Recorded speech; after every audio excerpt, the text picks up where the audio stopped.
തലസ്ഥാന നഗരിയെ വിറപ്പിക്കുന്ന യൂത്ത് വിപ്ലവത്തെ നേരിടാൻ പോലീസിനും കേന്ദ്രസേനയ്ക്കും പുറമെ RSS ഗുണ്ടകളെ കൂടി സർക്കാർ തെരുവിലിറക്കി. ചില ദൃശ്യങ്ങൾ പുറത്തു വന്നിട്ടുണ്ട്. സമരം ചെയ്ത പ്രതിഷേധിച്ച ആൾക്കാരെ കൈകാര്യം ചെയ്യാൻ ലാത്തിയുമായി നിൽക്കുന്ന ചില ചെറുപ്പക്കാർ. അവർ എന്തിനാണ് പോലീസിനോടൊപ്പം ചേർന്ന് പ്രതിഷേധക്കാരെ തല്ലാനിറങ്ങിയത്? അവർക്ക് എവിടെ നിന്നാണ് ഈ ലാത്തി ലഭിച്ചത്? പോലീസ് ഔദ്യോഗികമായി ഉപയോഗിക്കുന്ന ഇത്തരം വടികൾ അവരുടെ കൈവശമെത്തി അത് ഉപയോഗപ്പെടുത്തിക്കൊണ്ട് പലരെയും അവർ കൈകാര്യം ചെയ്തു. അപ്പോൾ സമരത്തെ ഭയപ്പെട്ടു. സമരത്തെ അടിച്ചമർത്താൻ പോലീസിന് പുറമെ ഗുണ്ടകളെ കൂടി ഇറക്കിയെന്ന് തെളിയിക്കപ്പെടുന്നു. आप कौन सा ड्रेस में आप कौन है? आप कौन है? फिर आपके हाथ में डंडा कैसे है? आपके हाथ में डंडा कैसे है? सर इनके हाथ में डंडा कैसे? ये कौन है? ये कौन है? सर आप कौन है? सर आप कौन है? हाँ बताइए आपको. നിങ്ങൾ എത്ര അടിച്ചമർത്താൻ ശ്രമിച്ചാലും വിശ്വഗുരുജിയും 56 ഇഞ്ചുകാരൊക്കെ മനസ്സിലാക്കേണ്ട ഒരു കാര്യമുണ്ട്. ഏതെങ്കിലും ഒരു ആശയം രൂപപ്പെട്ട് അതിന്റെ പിന്നിൽ ഒരു വികാരം ഉണ്ടായിക്കഴിഞ്ഞാൽ, അതിന്റെ പിന്നിൽ ജനം അണിനിരന്നു കഴിഞ്ഞാൽ, ഈ നാട്ടിലെ ജനാധിപത്യ സംവിധാനത്തിൽ അതിന് മുകളിൽ ഇരിക്കുന്നവർക്ക് നിലനിൽക്കണമെന്നുണ്ടെങ്കിൽ ആ വികാരത്തെ അടിച്ചമർത്തിക്കൊണ്ട് മുന്നോട്ട് പോകാൻ കഴിയില്ല. കാര്യം നിങ്ങളെ ആ കസേരയിലേക്ക് അയച്ചവർക്കാണ് ആ വികാരമുണ്ടായെങ്കിൽ, നിങ്ങളുടെ പ്രവൃത്തി അംഗീകരിക്കാൻ പറ്റാത്ത അവസ്ഥയുണ്ടായെങ്കിൽ, അവരുടെ വോട്ടിന്റെ ബലം പിന്നീട് തെരുവിലേക്ക് അവർ ഒരുമിച്ചങ്ങ് ഇറങ്ങിക്കഴിഞ്ഞാൽ ഏത് ദന്തഗോപുരങ്ങളിൽ ഇരിക്കുന്ന 56 ഇഞ്ചുകാരനും താഴെ ഇറങ്ങേണ്ട അവസ്ഥ വരും. തെരുവിൽ അവരുടെ ഇടയിൽപ്പെട്ട് കൈകാര്യം ചെയ്യപ്പെടുന്ന കാലം വരും.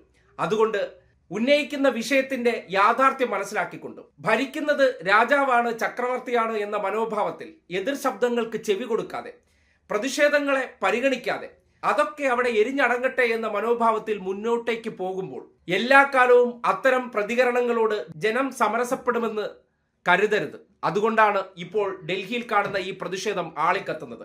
അതിലേക്ക് ഗുണ്ടകളെ കൂടി അയച്ചുകൊണ്ട് അവരെ തല്ലിച്ചതച്ചാൽ, അടിച്ചമർത്തിയാൽ ആ പ്രക്ഷോഭം കെട്ടടങ്ങുമെന്ന് ധരിക്കുന്നവർ ഇത് പഴയ കാലമല്ല, അല്ലെങ്കിൽ ശിവജിയുടെ നൂറ്റാണ്ടല്ല എന്ന് മാത്രം ഓർത്താൽ മതി. പുതിയ കാലഘട്ടത്തിൽ നിങ്ങളെ ആ പദവിയിൽ ഇരുത്താൻ വേണ്ടി നികുതിപ്പണം ചെലവാക്കുന്ന ചെറുപ്പക്കാരാണെന്ന് മറന്നു പോകരുത്. I'm really grateful for the support that I have received from all the opposition MPs and including the LFP.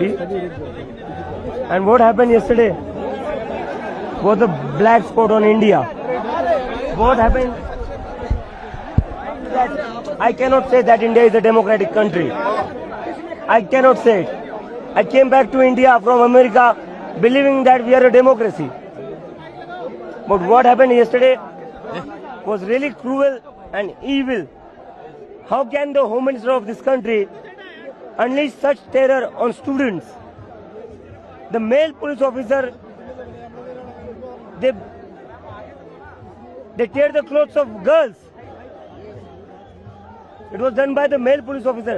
Where is the instructions of the Home Minister Amit Shah to tear the clothes of the girls, to tear the clothes of girls who are just 15-16 years old and to beat them black and blue? Where is the orders of the Home Minister Amit Shah? I don't believe that Narendra Modi deserves to be called as the Prime Minister. He is a dictator. He doesn't deserve to be called as the Prime Minister.